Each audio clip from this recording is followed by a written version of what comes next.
Hello दोस्तों, तो कैसे और आप लोग। आशा करते हैं आप लोग मस्त होंगे और आपकी तैयारी भी मस्त चल रही होगी।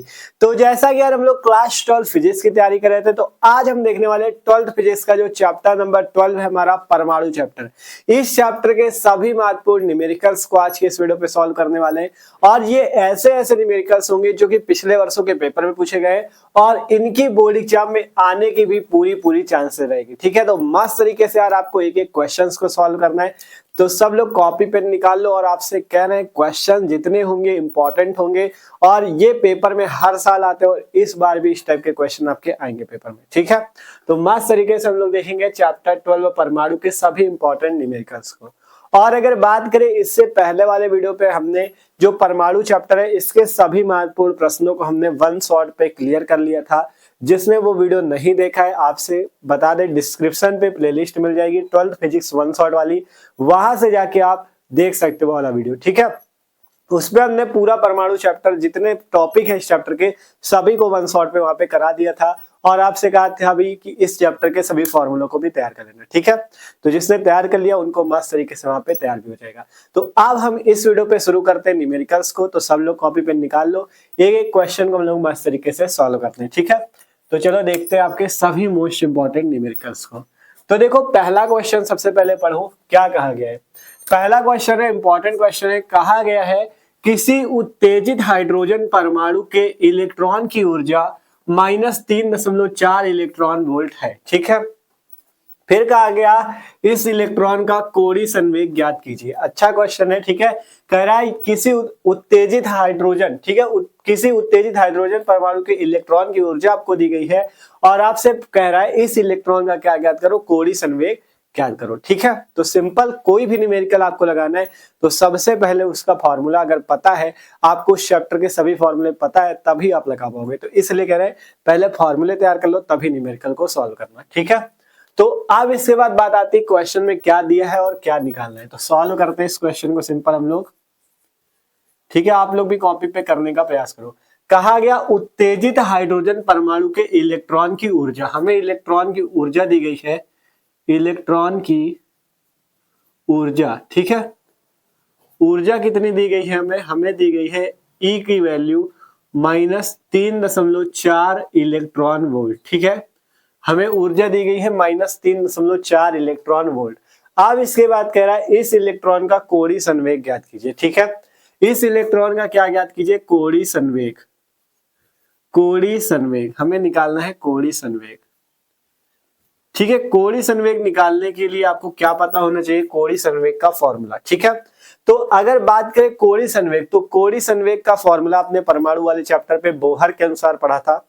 कौन सा फॉर्मूला आया था कोणीय संवेग का, mvr बराबर NH/2π, या कोणीय संवेग को सीधा सीधा NH/2π आप लोग लिख सकते हो। ठीक है, NH/2π का मतलब H/2π का पूर्ण गुणज। ठीक है, n क्या थी, मुख्य क्वांटम संख्या थी इस टाइप से। तो यहां से कोणीय संवेग की बात करें तो कोणीय संवेग का जो सूत्र होता है, कोणीय संवेग, कोणीय संवेग का सूत्र क्या होता है, mvr बराबर NH/2π, या सीधा सीधा कोणीय संवेग को लिख सकते हो NH/2π। ठीक है, जहां n क्या होती है आप इलेक्ट्रॉनों की संख्या भी समझ सकते हो या मुख्य क्वांटम संख्या कह सकते हो।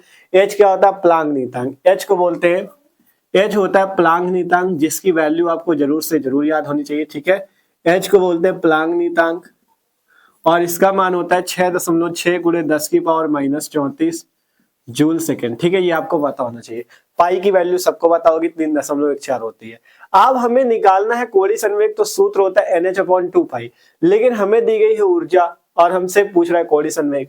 तो बताओ क्या कैसे हम लोग निकाल सकते हैं। तो कोणीय संवेग के लिए H चाहिए, H हमारे पास है, पाई चाहिए, पाई हमारे पास है 3.14 मान होता है इसका। बात करें n हमारे पास क्वेश्चन में नहीं दिया गया। क्वेश्चन में अगर n दे दे तो हम कोणीय संवेग निकाल लेंगे, तो क्वेश्चन में हमें n नहीं दिया तो किसी तरह से हम लोग क्या करते हैं, n निकालते हैं और n निकालने के लिए ही हमें ऊर्जा दी गई है। ठीक है, तो आपको इलेक्ट्रॉन की ऊर्जा का सूत्र पता होना चाहिए। E बराबर सूत्र हमने बताया था -13.6/n²। ठीक है, और ये वैल्यू होती है इलेक्ट्रॉन वोल्ट में। ठीक है, En इक्वल टू लिख सकते हो या E इक्वल टू लिख सकते हो -13.6/n² इलेक्ट्रॉन वोल्ट। ठीक है, सिंपल होता है formula, E equal to -13.6/n² electron volt.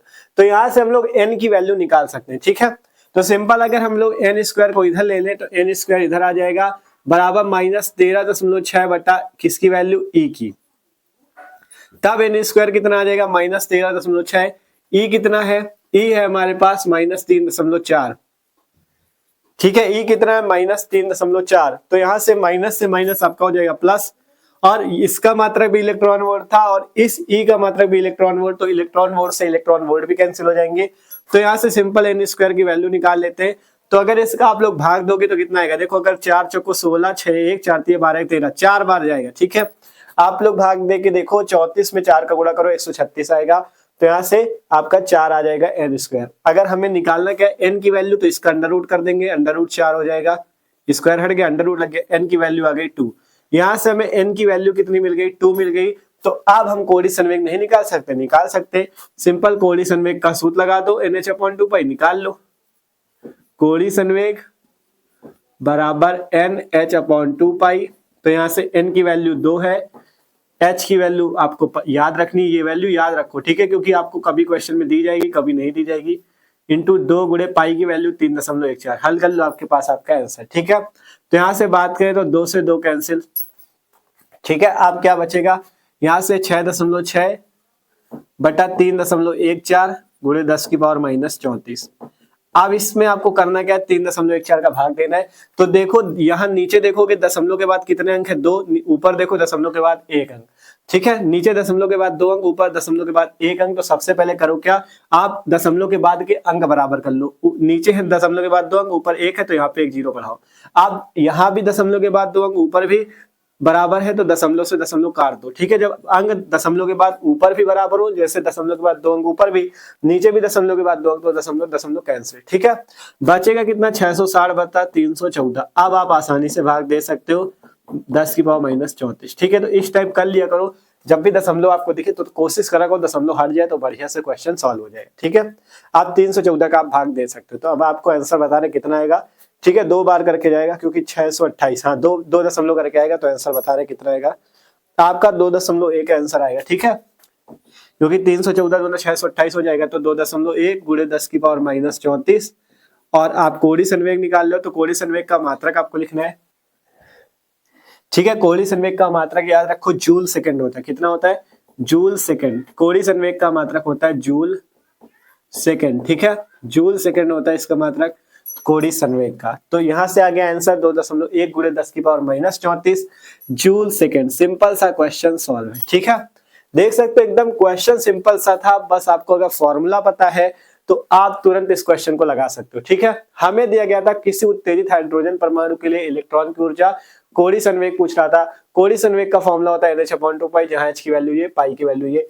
ठीक है, तो हमें E दिया है तो हम यहाँ से n निकाल सकते हैं, तो इस फॉर्मूले से हमने n निकाल लिया।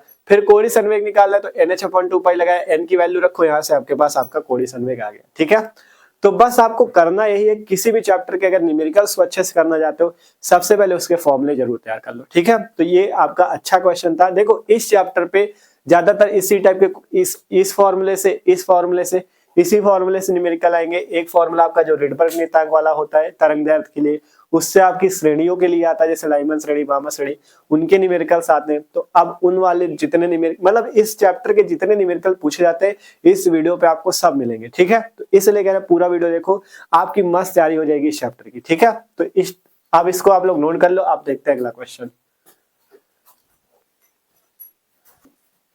ठीक है, तो अब अगला क्वेश्चन देखते हैं। इस टाइप के क्वेश्चन पेपर में बहुत आते हैं, 1 या 2 नंबर पे ही आता है, लेकिन अच्छा क्वेश्चन होता है। ठीक है, क्वेश्चन सिंपल सा है, हाइड्रोजन स्पेक्ट्रम में बामर श्रेणी की द्वितीय रेखा की तरंगदैर्घ्य रिडबर्ग नियतांक R के पदों में लिखिए। ठीक है, हाइड्रोजन स्पेक्ट्रम में बामर श्रेणी की द्वितीय रेखा की तरंगदैर्घ्य क्या कीजिए, रिडबर्ग नियतांक R के पदों में लिखिए। ठीक है, तो इस टाइप के क्वेश्चन बहुत ज्यादा आते हैं, लाइमन श्रेणी के लिए भी, बामर श्रेणी के लिए भी। ठीक है, तो आपको ये चीज तैयार करना है। सिंपल निकालना क्या, तरंगदैर्घ्य रिडबर्ग नियतांक R के पदों में। तो सबसे पहले आपको सूत्र पता होना चाहिए, 1/लैम्डा वाला। 1/लैम्डा बराबर होता है R कोष्टक में 1/n1 का स्क्वायर माइनस 1/n2 का स्क्वायर। ठीक है, ये फॉर्मूला होता है 1/n2 का स्क्वायर। ठीक है, ये फॉर्मूला होता है तरंगदैर्घ्य के लिए, जहां R को रिडबर्ग नियतांक बोलते हैं, और R का मान भी याद रखो 1.097 × 10⁻⁷।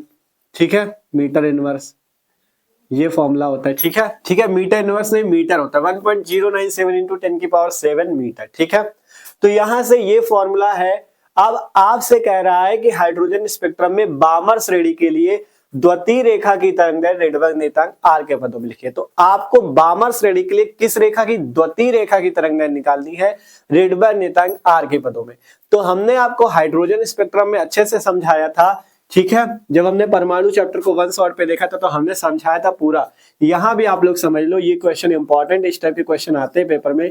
देखो लाइमन श्रेणी के लिए समझ लो, लाइमन श्रेणी जो होती है उसके लिए जो n1 और n2 होते हैं उनके मान समझ लो। n1 की वैल्यू होती है यहाँ पे लाइमन श्रेणी के लिए 1 और n2 की जो वैल्यू होती है वो शुरू होती है 2 3 4 ऐसे 2 3 4 5 डैश डैश करके। ठीक है, अगर लाइमन श्रेणी की प्रथम रेखा की बात करें तो आपका n1 का मान तो सेम ही होगा लाइमन श्रेणी की चाहे जो रेखा हो, n1 का मान सेम होगा, n2 का मान आपका बदलेगा। अगर प्रथम रेखा का मान है तो n2 की वैल्यू 2, द्वितीय रेखा की तो 3, तृतीय रेखा 4, इस टाइप से। ठीक है, फिर इसके बाद जो बामर श्रेणी आती है, बामर श्रेणी में भी तैयार रखो। बामर श्रेणी में कितना होता है? n1 की वैल्यू 2 हो जाती है और n2 की वैल्यू अगर 2 है इसका मान तो इसकी वैल्यू 3 से शुरू होती है, 3 4 5 6 ऐसे। ठीक है, अगर बामर श्रेणी की प्रथम रेखा के लिए तो n2 का मान 3, बामर श्रेणी की द्वितीय रेखा के लिए तो 4। इसी टाइप से तीसरी श्रेणी पाश्चन श्रेणी। ठीक है, पाश्चन श्रेणी पे क्या होता है? पाश्चन पे आपका n1 की वैल्यू 3, n2 की वैल्यू आगे शुरू 4 5 6 ऐसे करके। ठीक है, इसी टाइप से ब्रैकेट श्रेणी। ठीक है, ब्रैकेट वाली पे क्या होता है? ब्रैकेट श्रेणी पे n1 की वैल्यू 4, n2 की वैल्यू 5 से शुरू 5 6 7 ऐसे करके। ठीक है, फिर फुंड श्रेणी। फुंड श्रेणी में क्या होता है? n1 की वैल्यू 5 और n2 की वैल्यू 6 से शुरू 6 7 8 इस टाइप से। तो एकदम सिंपल सी बातें हैं, इसको आपको तैयार कर लेना है। ठीक है, ठीक है, तो इसको आपको तैयार कर लेना, जिससे अगर देखो इस क्वेश्चन में बामर श्रेणी करके पूछे, किसी में लाइमन श्रेणी पूछेगा, किसी में पाश्चन श्रेणी के लिए पूछेगा, तो इसको अगर तैयार रखोगे तो आपको n1 और n2 की वैल्यू पता रहेगी और आप तुरंत तरंगदैर्घ्य निकाल पाओगे। ठीक है, इसको तैयार रखना। तो सिंपल बामर श्रेणी की बात है, तो बामर श्रेणी की द्वितीय रेखा की बात हुई है, तो सबसे पहले बात हुई बामर श्रेणी। बामर श्रेणी के लिए आपको याद रखना n1 की वैल्यू कितनी होगी? 2, लाइमन के लिए n1 की वैल्यू 1, बामर के लिए n2 की वैल्यू 3, n2 की वैल्यू 2, पाश्चन के लिए 3, ब्रैकेट के लिए 4, फुंड के लिए 5। ठीक है, फिर n2 की बात करें, आपसे कहा गया द्वितीय रेखा के लिए, द्वितीय रेखा के लिए। ठीक है, क्या कहा गया है? द्वितीय रेखा के लिए। ठीक है, द्वितीय रेखा के लिए, द्वितीय रेखा के लिए तो n2 की वैल्यू कितनी हो जाएगी? n2 की वैल्यू बताओ। देखो यहां पे ये याद रखो, अगर n1 की वैल्यू 2 है तो n2 की वैल्यू शुरू होगी 3 से। ठीक है, n2 की वैल्यू होगी 3 4 5 6 ऐसे करके। ठीक है, तो अगर प्रथम रेखा की बात करें तो 3 हो जाएगी, द्वितीय की बात करें तो 4 हो जाएगी, तृतीय के बाद तो 5 इस टाइप से। द्वितीय रेखा की बात है इसलिए n2 की वैल्यू क्या हो जाएगी? 4। ठीक है, क्योंकि वैल्यू शुरू होती 3 से, 3 4 5 ऐसे, तो द्वितीय की बात की इसलिए 4। ठीक है, ये चीज यहाँ पे समझने वाली बात है। आप तो सिंपल निकाल लोगे, अब तो किसी को कोई दिक्कत नहीं होगी। सिंपल 1/λ निकाल लोगे, आर के पदों में ही निकालना है। ठीक है, n1 की जगह 2 रख दो, 2 का स्क्वायर, माइनस n2 की जगह 4 रख दो, 4 के स्क्वायर निकाल लो, आपके पास आपका आंसर 1/λ बराबर r, 1/2 का स्क्वायर 1/4 माइनस 1/4 का स्क्वायर 1/16, एलसीएम ले लो, 1/λ बराबर r, यहाँ से 16 एलसीएम, 4 माइनस 1 एलसीएम ले लो, सीधा 4 चौको 16, 4 गया, यहाँ 16 16 भाग 1 में 1 का गुणा। ठीक है, 1/λ बराबर r, 4 से घटाओ 3/16। अब यहाँ से हमें 1/λ तो निकालना नहीं, लैम्डा निकालना, तो उल्टा कर दो इसको, 1/λ को उल्टा करोगे लैम्डा बचेगा, उधर वाला पद उल्टा करोगे तो 16/3, जो 3/16 वो 16/3 बन जाएगा। ठीक है, और यहाँ पे r जो ऊपर है ये इसके साथ आ जाएगा 3r। ठीक है, तो ये वैल्यू आ जाएगी लैम्डा की 16/3r, यही आपके पास आपका आंसर होगा। तरंगदैर्घ्य की वैल्यू आपने रेडबर्ग नियतांक r के पदों में निकाल ली है। ठीक है, सिंपल था, देख लो 3r इसके साथ था इसलिए उल्टा होकर नीचे आ गया, 16 नीचे था वो ऊपर चला गया, जो नीचे था ऊपर गया, जो ऊपर था नीचे आ गया। ठीक है, तो इस टाइप से रेडबर्ग नियतांक की वैल्यू हमने, मतलब तरंगदैर्घ्य की वैल्यू निकाल ली। यहाँ पे रेडबर्ग नियतांक के पदों में कहा, अगर रेडबर्ग नियतांक के पदों में ना कहता तो हम आगे भी निकाल लेते, लैम्डा बराबर 16/3 गुणे r की वैल्यू रख देते, तो सिंपल हमारे पास लैम्डा आ जाता। ठीक है, तो इस टाइप से भी कर सकते हो। तो इस टाइप से आपसे लाइमन श्रेणी के लिए भी पूछ सकता है, बामन श्रेणी के लिए भी पूछ सकता है, पाश्चन के लिए, सभी श्रेणियों के लिए पूछे जा सकते हैं क्वेश्चन। तो ये चीज अगर तैयार है तो आप किसी भी क्वेश्चन को आसानी से कर सकते हो। ठीक है, तो इस टाइप के क्वेश्चन पूछे जाते हैं, इसलिए आपको ये बता दिया। इसको आप तैयार कर लेते हो तो इस टाइप के कोई भी क्वेश्चन आप कर सकते हो। ठीक है, तो अब हम लोग देखते हैं अगला क्वेश्चन। तो आप लोग जरा इसे नोट कर लो।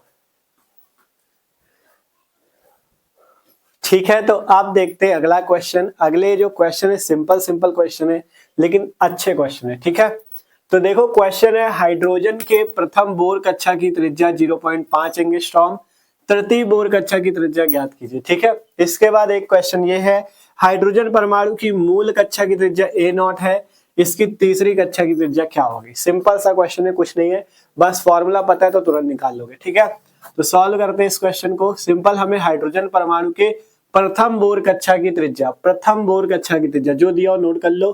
प्रथम बोर, बोर या बोहर, बोहर का जो परमाणु मॉडल था वही है। प्रथम बोर कक्षा की त्रिज्या, प्रथम बोर कक्षा की त्रिज्या कितनी दी गई है, 0.5 एंगस्ट्रॉम, 0.5 एंगस्ट्रॉम। तो ये आपको वैल्यू किसकी दी गई है, प्रथम बोर कक्षा की त्रिज्या को हमने बताया था किससे प्रदर्शित करते, R1 से। R1 बराबर 0.5 एंगस्ट्रॉम। ठीक है, इस टाइप से हमें R1 की वैल्यू दी गई है 0.5 एंगस्ट्रॉम। आप कह रहा तृतीय बोर कक्षा की त्रिज्या मतलब हमसे R3 की वैल्यू पूछ रहा है। ठीक है, और हमने सूत्र बताया था बोर कक्षा की त्रिज्या और NV कक्षा की त्रिज्या में आपको संबंध बताया था, Rn बराबर होता है R1 इंटू N स्क्वायर, ये फॉर्मूला होता है। ठीक है, इससे आप तुरंत निकाल सकते हो चाहे जिस कक्षा की त्रिज्या पूछ ले। ठीक है, तो Rn क्या होती है, NV कक्षा की त्रिज्या, R1 होती है बोर कक्षा की त्रिज्या, और N स्क्वायर की जगह जो आपसे N की वैल्यू दी जाए। ठीक है, हमसे R3 पूछ रहा है, मतलब N की वैल्यू 3 है, तो R3 बराबर R1 की वैल्यू रख दो 0.5 इंटू N स्क्वायर की जगह N की वैल्यू रख दो 3, तो 3 का स्क्वायर, क्योंकि Rn और N मिला लो ना, Rn R3 पूछ रहा है, N की वैल्यू 3 होगी, 3 का स्क्वायर। सिंपल सा फॉर्मूला है, R3 बराबर 0.5 गुणे 3 त्रिकोण 9, यहाँ से वैल्यू कितने आ गए, 9 पना 45, 4.5 एंगस्ट्रॉम। ठीक है, R3 की वैल्यू आपके पास आ चुकी। सिंपल सा क्वेश्चन। ठीक है, बस फॉर्मूला पता है तो लगा सकते हो। इसी टाइप से इसमें भी कुछ नहीं रखा, मूल कक्षा की त्रिज्या कह रहा है, मूल कक्षा की। ठीक है, हाइड्रोजन परमाणु की मूल कक्षा की त्रिज्या, बात देखिए, मतलब मूल कक्षा क्या है या पहली कक्षा क्या है। ठीक है, बात देखिए, तो R1 दी गई है A0, तीसरी कक्षा की त्रिज्या R3 पूछ रहा है। सिंपल निकाल नहीं लोगे, Rn बराबर R1 into N square, formula याद रखो बस, A0 इंटू N स्क्वायर की जगह 3 का स्क्वायर मतलब 9, तो 9 A0 आ जाएगा। ठीक है, सिंपल सा Rn की वैल्यू मतलब R3 की वैल्यू निकल आई है। ठीक है, आंसर बस फॉर्मूला मेन है, अगर फॉर्मूला तैयार तो आप किसी भी क्वेश्चन को कर सकते हो। ठीक है, और इन क्वेश्चन को हल्के में न लेना, इस टाइप के क्वेश्चन पूछे जाते हैं 1-1, 2-2 नंबर पे। ठीक है, तो इस टाइप से इनको भी आप लोग नोट कर सकते हो। जितने क्वेश्चन है चाहे छोटा हो या बड़ा, किसी भी क्वेश्चन को कभी भी हल्के में न लो, क्योंकि वो क्वेश्चन पेपर में पूछे गए हैं जितने हम आपको करा रहे हैं, तो आने के भी चांसेस है। ठीक है, तो इनको नोट करो। अब देखते हैं अगला क्वेश्चन। ठीक है, तो आप देखते हैं हम लोग अगला क्वेश्चन। अगला क्वेश्चन भी अच्छा क्वेश्चन है। ठीक है, पढ़ सकते हो क्वेश्चन को। क्वेश्चन कहा गया है, बोर मॉडल के अनुसार या बोहर मॉडल के अनुसार सूर्य के चारों ओर 1.5 गुणे 10 की पावर 11 मीटर त्रिज्या की कक्षा में 3 गुणे 10 की पावर 4 मीटर पर सेकंड के कक्षीय वेग से परिक्रमा करती पृथ्वी की अभिलाक्षणिक क्वांटम संख्या ज्ञात कीजिए। और पूछा गया पृथ्वी का द्रव्यमान, दिया गया है पृथ्वी का द्रव्यमान 6 गुणे 10 की पावर 24 किलोग्राम। निकालना है हमें अभिलाक्षणिक क्वांटम संख्या। ठीक है, तो क्वेश्चन में क्या कहा गया है ध्यान से पढ़ो और अच्छे समझो क्या क्या दिया है। कहा गया बोहर मॉडल के अनुसार सूर्य के चारों ओर इतने मीटर त्रिज्या की कक्षा में इतने मीटर पर सेकंड के कक्षीय वेग से परिक्रमा करती पृथ्वी की अभिलाक्षणिक क्वांटम संख्या ज्ञात करनी है, और आपको पृथ्वी का द्रव्यमान दिया गया है। तो जो जो दिया है हमने नोट कर लेते हैं उसे। ठीक है, जो जो दिया हो नोट कर लो। सिंपल, बोर मॉडल के अनुसार सूर्य के चारों ओर त्रिज्या दी गई, हमें त्रिज्या R की वैल्यू सबसे पहले दी गई है 1.5 गुणे 10 की पावर 11 मीटर। ठीक है, बोर मॉडल कह दिया तो तुरंत आपको फॉर्मूला पता ही हो जाना चाहिए। ठीक है, और इसके बाद कहा गया त्रिज्या की कक्षा में इतने मीटर पर सेकंड, मतलब V की वैल्यू हमें दी गई है 3 गुणे 10 की पावर 4 मीटर पर सेकंड। फिर कहा गया कि कक्षीय वेग से परिक्रमा करती पृथ्वी की अभिलाक्षणिक क्वांटम संख्या, क्वांटम संख्या n का मान आपसे पूछ रहा है, अभिलाक्षणिक क्वांटम संख्या n होती है। ठीक है, n को मुख्य क्वांटम संख्या लिख सकते हो। ठीक है, और दिया है पृथ्वी का द्रव्यमान m की वैल्यू आपको दिया गया है। m की वैल्यू कितनी है, 6.0 गुणे 10 की पावर 24 किलोग्राम। अब आप यहां से दिमाग लगा सकते हो कि बोहर मॉडल के अनुसार कौन सा फॉर्मूला यहाँ से लगेगा जिससे n की वैल्यू, ये है अभिलाक्षणिक क्वांटम संख्या, इसकी वैल्यू निकल सकती है। ठीक है, बस सबसे पहले यही करो, जो दिया वो नोट कर लो, जो निकालना नोट कर लो, फॉर्मूला लगाओ, आपके पास आपका आंसर। सिंपल, त्रिज्या दी गई थी, वेग दिया गया था, n आपका अभिलाक्षणिक क्वांटम संख्या पूछ रहा है, आपको पृथ्वी का द्रव्यमान दिया गया इतना, सिंपल फॉर्मूला लगा दो। तो यहां से लिखते हैं बोहर के अनुसार या बोर मॉडल के अनुसार, बोर मॉडल के अनुसार कोडी संवेग का उसने जो सूत्र दिया था बोहर नामक साइंटिस्ट ने, वो वाला सूत्र लगा दो, mvr बराबर nh/2 पाई। ठीक है, mvr बराबर nh/2 पाई, जहां m द्रव्यमान, v वेग, r त्रिज्या, n मुक्त क्वांटम संख्या, h प्राग नियतांक, पाई की वैल्यू 3.4, सारी वैल्यू रख दो, आपके पास मान आ जाएगा। निकालना है n, तो जो निकालना उसे उधर ही रखो। यहाँ पे नीचे जो है 2 पाई, इसका इधर गुणा हो जाएगा, तो mvr इंटू 2 पाई, और ये h इधर था, नीचे आ जाएगा h बराबर n। ठीक है, ये वैल्यू आ गई। ठीक है, सिंपल देख लो यहाँ से, mvr ये 2 पाई इधर है, mvr इंटू 2 पाई बटे में h इक्वल टू n, तो यहाँ से n इक्वल टू m की वैल्यू रख लो 6 गुणे 10 की पावर माइनस 24, इंटू v की वैल्यू रख लो 3 गुणे 10 की पावर 4, इंटू r की वैल्यू रख लो, थोड़ा ऊपर लिखो, 3 गुणे 10 की पावर 4, r की वैल्यू कितनी है 1.5 गुणे 10 की 11, इंटू 2 गुणे पाई, पाई की वैल्यू कितनी है 3.14, इसकी वैल्यू याद रखा करो पाई की। ठीक है, बटे में h, h क्या होता है प्लांक नियतांक, प्लांक नियतांक का मान पता होना चाहिए 6.6 गुणे 10 की पावर माइनस 34। ठीक है, इस टाइप से सिंपल देख लो, सारी वैल्यू सही रखी गई कि नहीं। m की वैल्यू 6 गुणे 10 की पावर माइनस 24, v की वैल्यू 3 गुणे 10 की 4, r की वैल्यू 1.5 गुणे 10 की 11, 2 पाई, पाई की वैल्यू 3.4। अब इसे आपको हल करना है। ठीक है, तो सिंपल हल करते हैं। देखो यहाँ से 6.0 मतलब सीधा सीधा 6 ही तो लिखा हुआ है, क्योंकि दशमलव के बाद 0, तो उसका क्या मतलब, तो 6 त्रिक 18। ठीक है, 18 दूना 36, तो n बराबर 36, 1.5 और 3.14, 1.5 और 3.14 गुणे 10 की पावर माइनस 24 और इधर 10 की पावर 4 और 10 की पावर 11 मिलके 10 की पावर 15, नीचे है 6.6, और ये जो 10 की पावर माइनस 34 इसे ऊपर भेज दो, तो 10 की पावर प्लस का 34 ऊपर आ गया।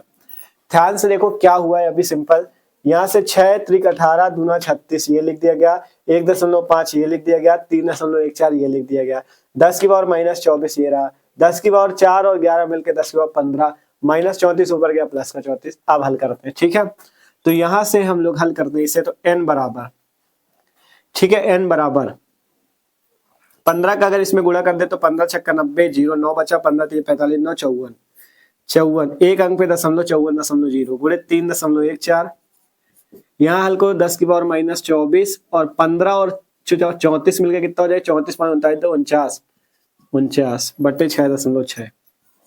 अब तो सिंपल आप लोग हल कर सकते हो इसे, कोई दिक्कत नहीं है। ठीक है, n बराबर 54 गुणे 3.14 बटे में 6.6 नीचे है, गुणे यहाँ से 10 की पावर माइनस 24 और 49, 24 5 29 20 49, 10 की पावर 25। ठीक है, इतनी वैल्यू आ जाएगी।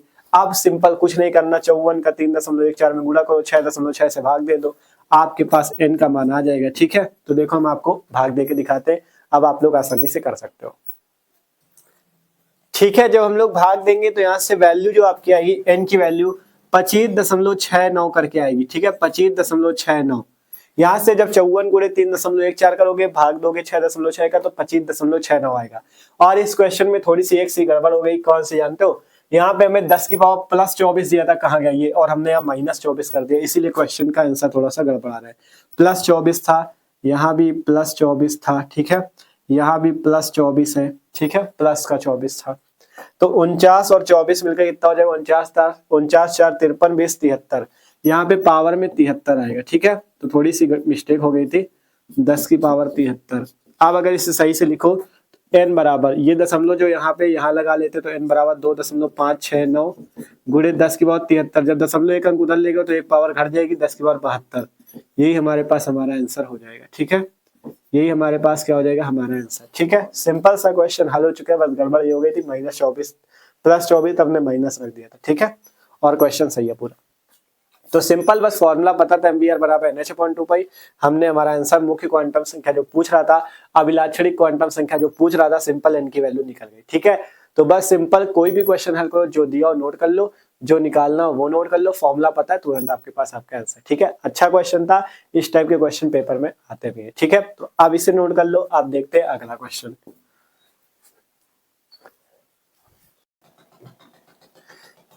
तो दोस्तों अब बात करते हैं हम लोग अगला क्वेश्चन। अगला क्वेश्चन भी अच्छा है, सिंपल से देख लो।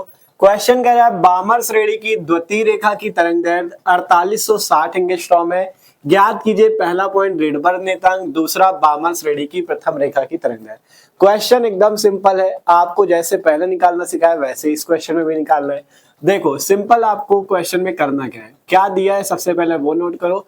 आपसे कह रहा है बामर श्रेणी की द्वितीय रेखा की तरंगदैर्घ्य, क्या दिया गया है, बामर श्रेणी की द्वितीय रेखा की तरंगदैर्घ्य आपको दी है। द्वितीय रेखा की तरंगदैर्घ्य, द्वितीय रेखा की तरंगदैर्घ्य, ठीक है, द्वितीय रेखा की तरंगदैर्घ्य आपको दी गई है। ये चीज ध्यान देना, इसमें आपको λ2 द्वितीय रेखा की तरंगदैर्घ्य दी गई है 4860 एंगस्ट्रॉम। ठीक है, अगर द्वितीय रेखा की तरंगदैर्घ्य दी है तो यही से आप n1 और n2 के मान भी समझ लो। सबसे पहली बात आई बामर श्रेणी के लिए n1 का मान, तो लाइमन श्रेणी के लिए n1 का मान 1, बामर श्रेणी के लिए n1 का मान 2, तो यहाँ से n1 का मान तो 2 हो गया। और फिर बात करें n2 की वैल्यू कहाँ से शुरू होती है, n2 की वैल्यू जो होती है 2 3, अगर ये n1 2 है तो यहाँ से 3 से शुरू होती है, 3 4 5 6 इस टाइप से शुरू होती है। ठीक है, तो अगर प्रथम रेखा की बात है तो n2 की जगह 3, अगर द्वितीय रेखा की बात है तो n2 की जगह 4। ठीक है, तो यहाँ से n2 की जगह क्या हो जाएगा 4। क्यों होगा 4, क्योंकि द्वितीय रेखा की बात है इसमें। ठीक है, तो ये चीज द्वितीय रेखा प्रथम रेखा जब कहे तो ध्यान से सबसे पहले समझ लो क्या क्या दिया है। तो सबसे पहले बामर श्रेणी की द्वितीय रेखा की तरंगदैर्घ्य, तो द्वितीय रेखा की तरंगदैर्घ्य λ2 4860 एंगस्ट्रॉम हो गई।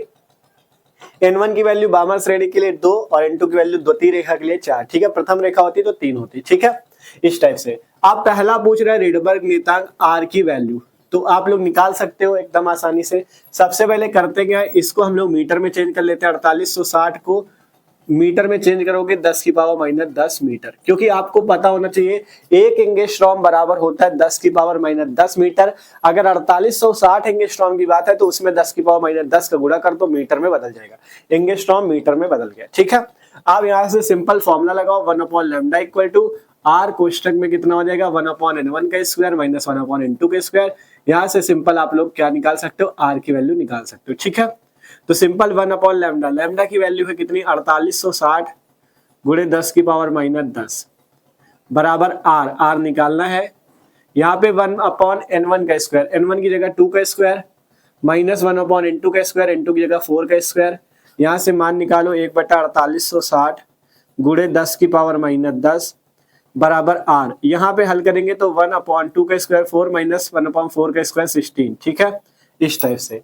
अब यहाँ से अगर आप लोग एलसीएम लोगे तो आपके पास कितनी वैल्यू आएगी 4860 गुणे 10⁻⁻10 बराबर r। अगर एलसीएम लोगे तो 16 एलसीएम आएगा, फिर यहाँ से आएगा 4 - 1 मतलब 3/16। आप लोग कर लेना, 3/16 सीधा सीधा आएगा। ठीक है, अब यहाँ से हमें निकालना r है, तो इस 16 को हम जो इधर है इसे देखो नीचे है तो इसका तिर्यक गुणा होगा, 16 वाला ऊपर चला जाएगा, 3 वाला नीचे आ जाएगा, तो r बराबर हो जाएगा 1/4860 गुणे 10⁻⁻10। ये जो 16 नीचे था ये इस 1 से गुणा हो जाएगा, और ये जो 3 ऊपर था इससे गुणा हो जाएगा नीचे वाले से, इस टाइप से। ठीक है, देख सकते हो सिंपल, मतलब जो 16 नीचे था उसका 1 से गुणा हो गया, जो 3 ऊपर था उसका इससे गुणा हो गया। अब आगे देखो, आगे की बात करें तो r बराबर 16 एक कम, यहाँ से देखो 1 गुणे 16 मिला के 16 बटे में कितना हो जाएगा 4860 गुणे 3। ठीक है, 4860 गुणे 3, 3 का गुणा कर लो, चलो 3 0 0, 3 6 18 8 1 और 3 8 24 1 25 की 5 2 हासिल।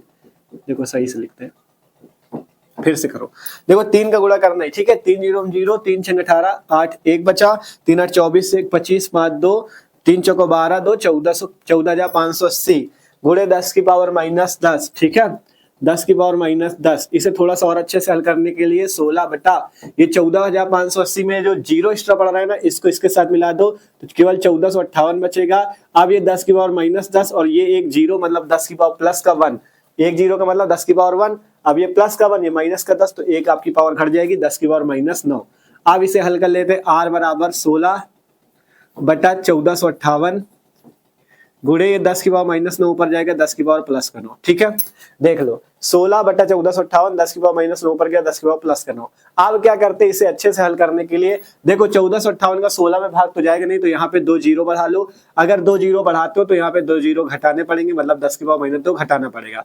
आप सिंपल क्या करो, 1458 का 1600 में भाग दे दो तो आपका कितना आएगा, एक बार जाएगा, 1 दशमलव करके वैल्यू आएगी। तो हम आपको यहाँ पे बता रहे हैं आर का मान कितना आएगा। ठीक है, आप लोग आप भाग दे सकते हो।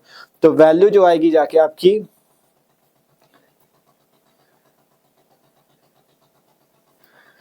ठीक है, यहां से जब भाग दोगे तो वैल्यू आएगी 1.097। ठीक है, जब 1458 का भाग दोगे 1600 में तो 1.097 मिलेगा। और यहाँ पे 10 की पावर 9 और -2 मिलके 10 की पावर 7 और मात्रक होता है मीटर रेट वर्ग नियतांक का, तो ये आपके पास आर वैल्यू आ चुकी है। ठीक है, सिंपल सा है। देखो जब भी भाग दिया को कोशिश ये किया करो कि आसान बनाओ। ठीक है, क्वेश्चन आसान, मतलब जो कैलकुलेशन उसको आसान बनाने की कोशिश किया करो। जीरो था तुरंत हमने इसके साथ लगा दिया। आप देख रहे हैं तो 16 में भाग जाएगा, नहीं 2 जीरो बढ़ा लो, इधर 2 जीरो घटा दो, बस सिंपल सा भाग दे बन गया। ठीक है, क्योंकि हमारे पास पेपर में कैलकुलेटर तो ले नहीं जाओगे, करना अपने तरफ से पड़ेगा। तो कोशिश करो जितनी प्रैक्टिस कर सको अच्छे से कैलकुलेशन करने की खुद से कोशिश किया करो। देखो अब यहाँ से 1458 का 1600 में भाग देना, ये तो आप कर सकते हो, सिंपल भाग दे सकते हो साइड पे। ठीक है, तो इस टाइप से। अब इसके बाद दूसरा पॉइंट पूछा गया बामर श्रेणी की प्रथम रेखा की तरंग है। ठीक है, दूसरा पॉइंट पूछा गया बामर श्रेणी की प्रथम रेखा की तरंग है। प्रथम रेखा की तरंग है। प्रथम रेखा के लिए क्या हो जाएगा, n2 की वैल्यू हो जाएगी 3। ठीक है, क्योंकि n1 2 है तो n2 की वैल्यू 3 हो जाएगी। द्वितीय रेखा के लिए 4 हुई थी। ठीक है, क्योंकि वैल्यू वहां पे शुरू होती 3 से n2 की। ठीक है, इसलिए n2 की 3। यहां से फिर से ही फॉर्मूला लगाना पड़ेगा 1/λ बराबर r की वैल्यू 1.097 इंटू 10 की पावर 7। यहाँ पे 1/n1 के स्क्वायर माइनस 1/n2 के स्क्वायर, n1 है 2 तो 1/2 के स्क्वायर 1/4 माइनस 1/3 के स्क्वायर 1/9। ठीक है, डायरेक्ट कर दिया, देख लो सिंपल फॉर्मूला यही लगा। r की जगह ये वाली वैल्यू निकल आई है, इसको रख दो। फिर n1 की जगह ये वाली वैल्यू 2 के स्क्वायर 4, n2 की जगह ये वाली वैल्यू 3 के स्क्वायर 9। अब सिंपल कुछ नहीं करना, हल कर लो। आंसर आपके पास 1/λ बराबर 1.097 इंटू 10 की पावर 7 इंटू, इसे हल करते हैं तो एलसीएम आएगा 9 चौको 36। ठीक है, 4 नहीं 36 माइनस 9 चौको 36, यहां से कितना आ जाएगा 1/λ बराबर 1.097 इंटू 10 की पावर 7। 9 से 4 घटाओ 5/36। अब हमें निकालना है वैल्यू लैम्डा की, 1/λ की तो निकालना नहीं, तो इसे उल्टा कर दो। तो λ/1 इधर हो गया, उधर 36 ऊपर चला जाएगा, नीचे आ जाएगी ये वाली वैल्यू 1.097 इंटू 5 इंटू 10 की पावर 7। ठीक है, सिंपल सा 36 ऊपर चला गया उल्टा होके और नीचे की वैल्यू ये आ गई। ठीक है, अब इसके बाद लैम्डा इक्वल टू वैल्यू निकालनी है। तो देखो यहाँ पे क्या करते हैं, इसका 5 का नीचे गुणा कर लो, 5 के गुणा करो 5 7 35, 5 3 बचा, 5 9 45, 45 3 48, 8 4 और 5 1 5, 5.485। ठीक है, कर लो गुणा, देखो गलत तो नहीं हुआ, 5.485। ठीक है, 5 7 35, 5 3, 5 9 45, 3 48, 8 4, 5 1 5। ठीक है, 5 7 35, 5 3, 5 9 45, 3 48, 5 1 5। हाँ सही है। अब ये जो 10 की पावर 7 है ऊपर चला जाएगा तो 10 की पावर -7। ठीक है, तो लैम्डा इक्वल टू आ गया 36/5485, सॉरी दशमलव भी लगा है, इंटू 10 की पावर -7। ठीक है, आप देखोगे नीचे दशमलव के बाद 3 अंक है, ऊपर आपका कुछ नहीं है। तो अगर आप दशमलव हटाना चाहो तो दशमलव यहाँ से हटा सकते हो। आप दशमलव के बाद अंक कितने 3, तो ऊपर 3 जीरो बढ़ा देने। ठीक है, जब भी अगर नीचे से दशमलव हटेगा तो दशमलव के बाद जितने अंक हो उतने ऊपर जीरो बढ़ा दो, दशमलव हट जाएगा। ठीक है, बचेगा कितना, लैम्डा बराबर 36,000 बटा 5485 गुणे 10 की पावर -7। अब कुछ नहीं करना, भाग दे दो, आपके पास आपका आंसर। देखो हम आपको बताते हैं आंसर कितना आएगा। ठीक है, जब आप लोग भाग दोगे इसका तो इसकी वैल्यू आएगी 6.566। ठीक है, इसकी वैल्यू आएगी 6.566 इंटू 10 की पावर -7। ठीक है, मीटर में वैल्यू आएगी, ये वैल्यू मीटर में आ जाएगी। अगर आप इसे एंगस्ट्रॉम में बदलना चाहो तो यहाँ पे देखो हम बदल के दिखाते हैं क्योंकि नीचे दिखेगा नहीं। तो लैम्डा इक्वल टू देखो ये आपका 6.566 आया, इसे 6566 बना लो सीधा सीधा, इंटू ये जो 3 अंक पे दशमलव लगा इसे 10 की पावर -3 कर लो। ठीक है, इंटू 10 की पावर -7। ठीक है, देखो क्या किया, जो 6.566 था दशमलव हटाओगे 3 अंक पे था इसलिए 10 की पावर -3। यहाँ से देखोगे तो लैम्डा बराबर 6566 गुणे 10 की पावर -3 और -7 मिलकर -10, लैम्डा इक्वल टू 6566 एंगस्ट्रॉम।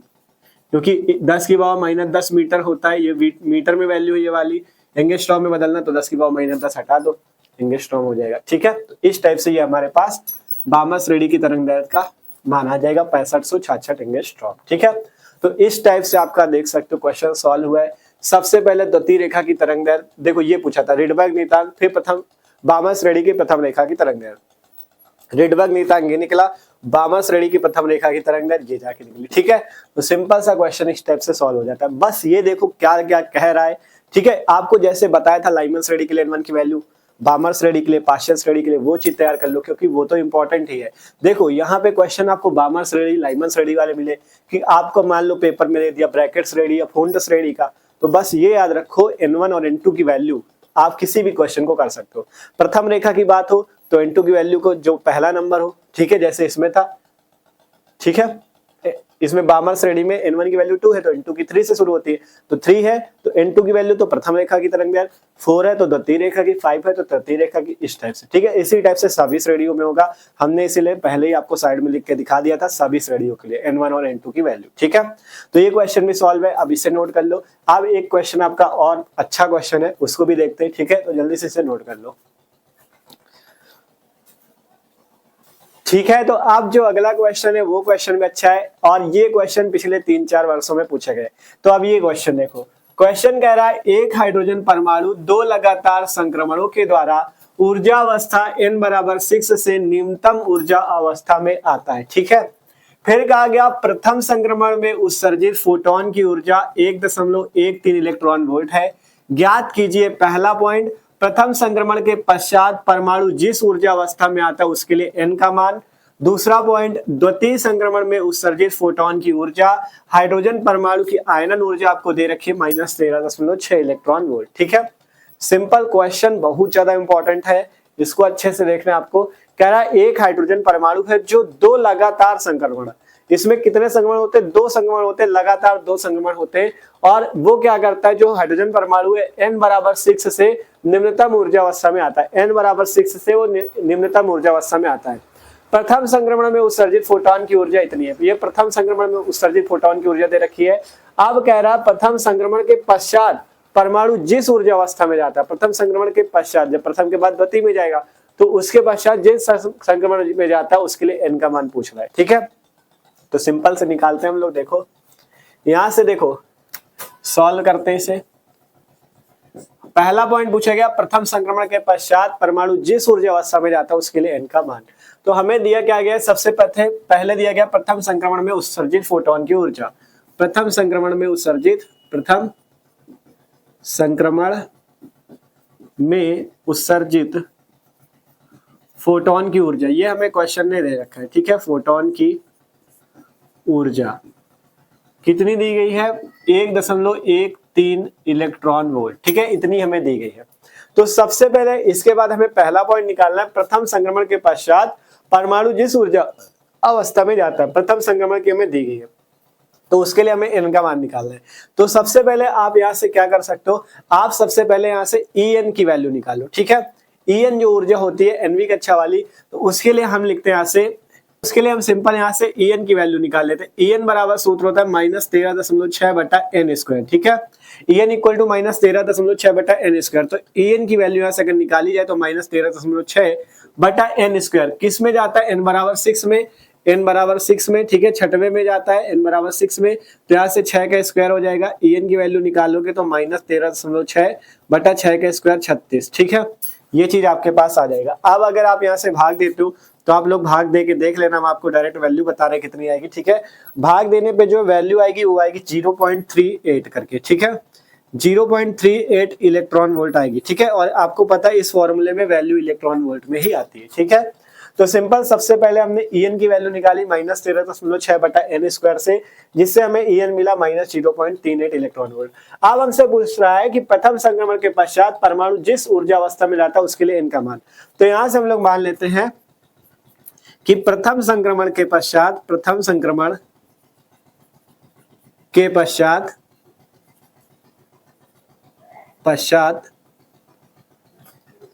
ठीक है, हम लोग मान लेते हैं कि प्रथम संक्रमण के पश्चात परमाणु n ऊर्जा अवस्था में आ जाता है। कहां पे आ जाता है? n ऊर्जा अवस्था में आ जाता है, n ऊर्जा अवस्था में आ जाता है। मान लेते हैं हम लोग n ऊर्जा अवस्था में आ जाता है। ठीक है, तब आपको n का मान चाहिए। ठीक है, यही तो पूछा गया, तब आपको क्या चाहिए? n का मान चाहिए। तो जब n ऊर्जा अवस्था में आ जाता है तो यहां से आप क्या निकाल सकते हो? ठीक है, तो सिंपल हमने लिखा कि प्रथम संक्रमण के पश्चात परमाणु जो होता है वो n ऊर्जा अवस्था में आ जाता है। ठीक है, और इससे पहले एक चीज कर लो, देखो जब n की वैल्यू आपने 6 रखी तो आपकी ऊर्जा कौन सी आ जाएगी? E6 आ जाएगी। ठीक है, क्योंकि n बराबर 6 पे आई है तो ऊर्जा कौन सी आ जाएगी? E6 की वैल्यू आई है माइनस का 0.38 इलेक्ट्रॉन वोल्ट। आप देखो सूत्र आपने देखा है डेल्टा E बराबर E2 माइनस E1 वाला। ठीक है, डेल्टा E बराबर E2 माइनस E1 ये होता है। तो यहाँ पे हमें E6 ऊर्जा पता है, डेल्टा E पता है, और इस वाली को हमने मान लिया कि प्रथम संक्रमण के पश्चात परमाणु n ऊर्जा अवस्था में आता है। तो उस ऊर्जा को हम लोग क्या मान लेते हैं? En मान लो, या अगर इसको En माना तो उसे E-n भी लिख सकते हो। ठीक है, तो यहाँ से अगर हम इसे En मान ले तो यहाँ से क्या हो जाएगा आपका? देखो E2 माइनस E1 होता है, वैसे ही E6 माइनस En, ठीक है, बराबर डेल्टा ई। ये सूत्र इस तरह से बनेगा। जैसे E2 माइनस E1 बराबर डेल्टा ई होता है, वैसे यहाँ पे हमारे पास पहले n बराबर 6 पे जो ऊर्जा है E6 है। ठीक है, फिर उसके बाद हमने माना, आपसे पूछा गया प्रथम संक्रमण के पश्चात परमाणु जिस ऊर्जा अवस्था में जाता है, तो हमने माना प्रथम संक्रमण के पश्चात परमाणु n ऊर्जा अवस्था में जाता है तो उसे En मान लिया। तब हुई वैल्यू E6 माइनस En बराबर डेल्टा ई। डेल्टा ई आपको फोटोन की ऊर्जा पहले ही दे दी गई है। ठीक है, तब यहाँ से E6 की वैल्यू रखेंगे माइनस 0.38। ठीक है, माइनस 0.38। En यहाँ से हम लोग निकालेंगे बराबर डेल्टा ई की वैल्यू है 1.13। ठीक है, अब यहाँ से आप लोग क्या कर सकते हो?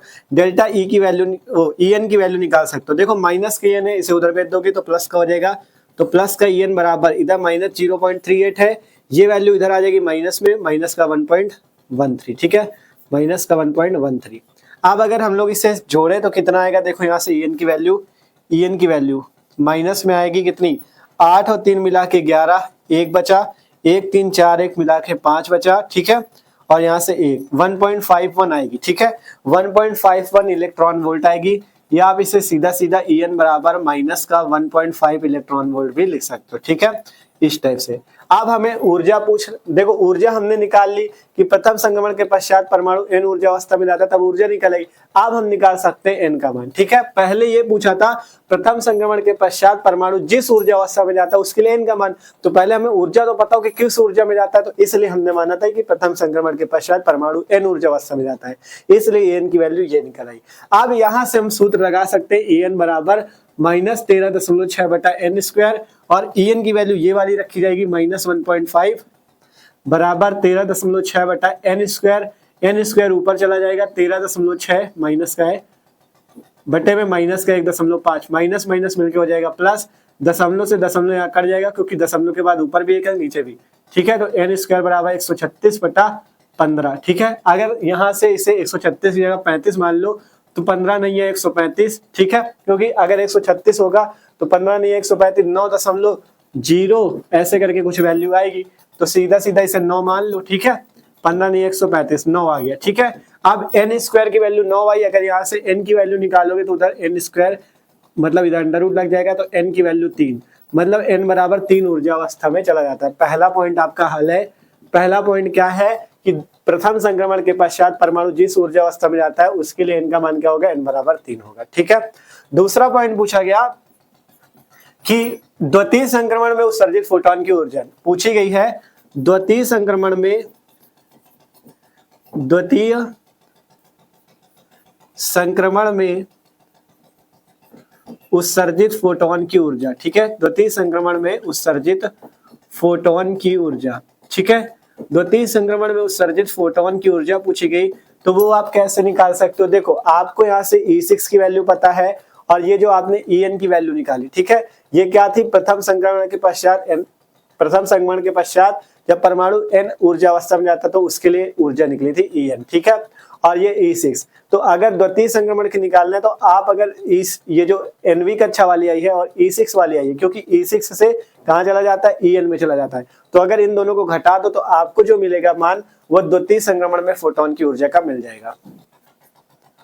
ठीक है, आप पूछा गया द्वितीय संक्रमण में उत्सर्जित फोटोन की ऊर्जा। तो द्वितीय संक्रमण, प्रथम संक्रमण में तो En की जगह इतना आया और n की वैल्यू कितनी आई 3, n की वैल्यू 3 आई, तो मतलब द्वितीय संक्रमण में वो 3 से कहां जाएगा, द्वितीय संक्रमण में वो 3 से कहां पे जाएगा, 1 पे।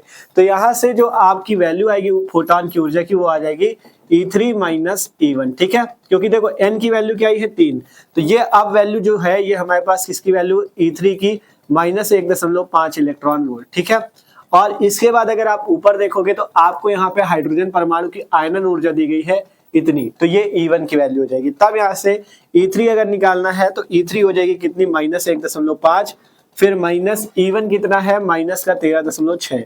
अब अगर आप इसे हल करोगे तो माइनस 1.5 माइनस माइनस मिलकर प्लस 13.6। ठीक है, आप इसे घटा लेते तो 6 से 5 गया 1, 3 से 1 गया 2, 12.1 इलेक्ट्रॉन वोल्ट करके वैल्यू आएगी। ठीक है, और यही हमारे पास क्या हो जाएगा आंसर।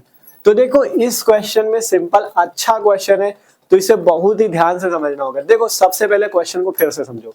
कहा गया था एक हाइड्रोजन है, ठीक है, एक हाइड्रोजन परमाणु है, 2 लगातार संक्रमण होते हैं इसमें, और उन संक्रमणों के द्वारा ऊर्जा अवस्था n बराबर 6 से निम्नतम ऊर्जा अवस्था में आता है। अब कहा गया प्रथम संक्रमण में उत्सर्जित फोटोन की ऊर्जा ये दी गई है, तो इसे हमने मान लिया था डेल्टा ई। ठीक है, फोटोन की ऊर्जा को हमने डेल्टा ई मान लिया, क्योंकि 2 ऊर्जा इस तरह में दी गई, इसमें 2 संक्रमण होते हैं इसलिए 2 ऊर्जा होंगी। ठीक है, तो इसे हमने डेल्टा ई मान लिया। अब कहा गया प्रथम संक्रमण के पश्चात परमाणु जिस ऊर्जा अवस्था में जाता है उसके लिए n का मान, तो हमने सबसे पहले ये जो हमें n बराबर 6 वैल्यू दी गई थी, इसके लिए हमने En की वैल्यू निकाल ली E6, वो कितनी आ गई, माइनस 0.38 इलेक्ट्रॉन वोल्ट। अब हमें पता है क्योंकि 2 संक्रमणों में जाता है, इसलिए सबसे पहले पहला माना गया जो हमसे प्रथम संक्रमण के पश्चात, मतलब जब प्रथम संक्रमण पूरा हो जाता है उसके पश्चात किस में जाता है, तो हमने मान लिया प्रथम संक्रमण के पश्चात परमाणु n ऊर्जा अवस्था में आ जाता है। तब आपका सूत्र डेल्टा ई बराबर E2 माइनस E1 जैसे होता है, वैसे डेल्टा ई बराबर यहाँ पे ये एक ऊर्जा E6 है और आपका जो आपने मानी n ऊर्जा अवस्था में चला जाता है, तो E6 माइनस En। यहाँ से आप क्या करोगे, डेल्टा ई की वैल्यू ये वाली रखोगे, E6 की वैल्यू ये वाली, तब आपका En निकल के आएगा। अब आपसे पूछ रहा था इसी, देखो जिसमें आपने n ऊर्जा अवस्था में जाता है तो इसी के लिए n का मान पूछा, तो यहाँ से हमने इसी फॉर्मूले से जो आपकी En निकली थी माइनस 1.5, इससे हमने सबसे पहले n की वैल्यू निकाली। तो आपसे ही तो पूछा गया था प्रथम संक्रमण के पश्चात जिस ऊर्जा अवस्था में जाता है उसके लिए n का मान 3 आ गया। अब इसके बाद कह रहा है जब n का मान 3 आया तो ये En की जगह अब ये वैल्यू किसकी हो गई, E3 की, ये वैल्यू E6 की थी, और आपको इसके बाद हाइड्रोजन परमाणु की आयनन ऊर्जा ये दे रखी है।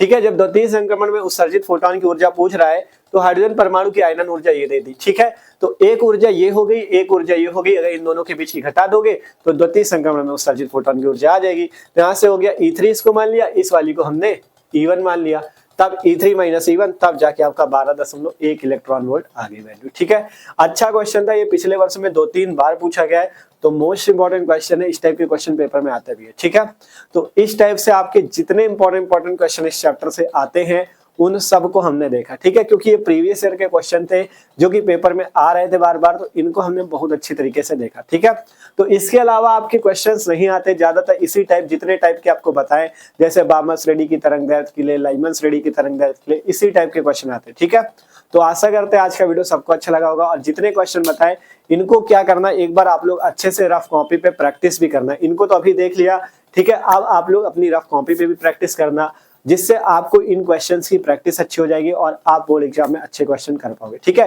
देखो एक चीज जान लो, क्वेश्चन में ये नहीं होता कि पूरा संख्या सहित पूरा सेम क्वेश्चन आ जाए, क्वेश्चन का टाइप सेम होता है, लगाने का तरीका सेम होता है। ठीक है, तो आप अगर अच्छे से प्रैक्टिस करो रहोगे तो आपकी जो पेपर में क्वेश्चन आएंगे आप उनको बहुत अच्छी तरीके से कर पाओगे, क्योंकि आपको तुरंत पता होगा कौन सा फॉर्मूला कैसे लगता है, ठीक है, कैसे क्वेश्चन सॉल्व होता है, तो आपको सब कुछ पता होगा। इसलिए जितने इंपॉर्टेंट क्वेश्चन करा रहे हैं आपको सब अच्छे से पढ़ने हैं, सब अच्छे से आपको बार बार प्रैक्टिस करनी है। ठीक है, तो मिलते हैं अगले वीडियो पे। आशा करते हैं वीडियो अच्छा लगा होगा, तो वीडियो अच्छा लगा हो यार तो लाइक कर लेना, और जो लोग चैनल पे नए हो सब्सक्राइब कर लो, क्योंकि मस्त तरीके से आई चलिए आपकी क्लास 12 फिजिक्स की भी और क्लास 12 केमिस्ट्री की भी। डिस्क्रिप्शन में प्लेलिस्ट मिल जाएगी 12 फिजिक्स 1 शॉट की, 12 केमिस्ट्री 1 शॉट की, वहां से मस्त तरीके से तैयारी कर सकते हो। तो मिलते हैं अगले वीडियो पे, इसे नोट कर लो।